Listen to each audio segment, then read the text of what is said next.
It was a barn find and a freebie that took 3.5 years and tripled the $30,000 budgeted to restore. A 1962 Austin-Healey 3000 Mark II owned by Brian Weinstein of Sharon, Connecticut.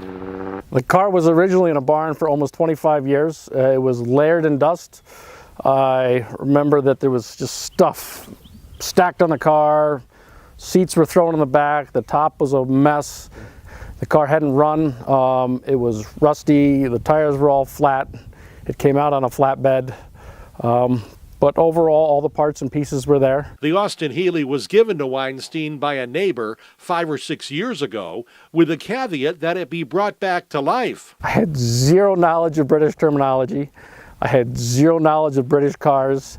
And everybody kept warning me of Lucas, Lucas, Lucas, the Lord of Darkness, all the electrical issues I was going to have, and everything from there on with getting British parts, with metric issues, all of it. Consequently, after pondering the car's future for a year, he sent it out to be restored. I have almost $90,000 into this car at this point. And originally the budget was $30,000, which made sense. Even at $30,000, there was some money to be gained, or at least I had to flip it. I could, at this point, I'm probably breaking even, maybe a little upside down. But once we started, we really couldn't go backwards. I had to move forwards. The seemingly never-ending restoration process soured Weinstein on his acquisition to the point where he's looking at selling it. Originally, I loved the car. It had great lines. It had a great look. And it didn't look anything like this. It was pretty beat up. It was the old green. But I had this love for it in the beginning. And the longer it stayed in the shop, the more I fell out of love with it. And now I'm being told, just drive it for a while, you know, enjoy it with the top down and see if I love it. So that's where I'm at. I'm just trying to see if I'm going to keep the car or, you know, find somebody else who will appreciate it more than me. The 1962 Austin-Healey has a 2.9-liter 6-cylinder engine and a 4-speed transmission with overdrive.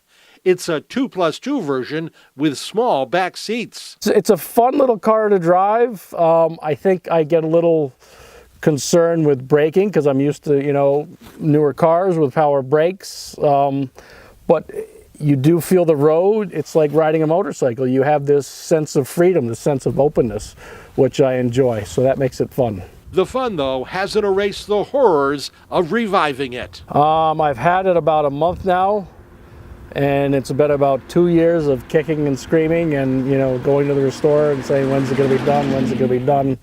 And hearing it's going to be a month, 2 months, 3 months, and it just never seemed to end. It was such a road to get this done. And every month it was just painful.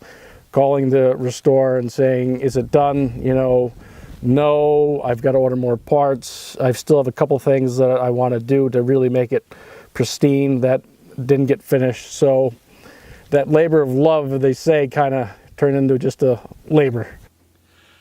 So far, Weinstein's only put about 200 miles on the Austin-Healey. It's funny, you know, every time I step out of the car, walk away, I come back and there's somebody standing at it and, you know, wants to ask me questions and, you know, they think I'm all excited about the car. And it's hard to explain to them that I really don't have a lot of love or excitement for the car right now, but it may come in time. For now, he's open to offers. The asking price is $90,000. I may keep it, leaning towards selling it. I don't think I have the appreciation for the old English cars like some people do. For someone else who may at some point be in your position, whether they're given the car or see something they just have to have and go in blind, what advice can you give them?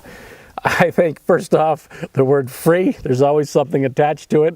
It's not always free. And, you know, really know what you're getting into. I wasn't able to drive this car when I first got it, so I didn't know what to expect. I'm a bigger guy. This is a smaller car.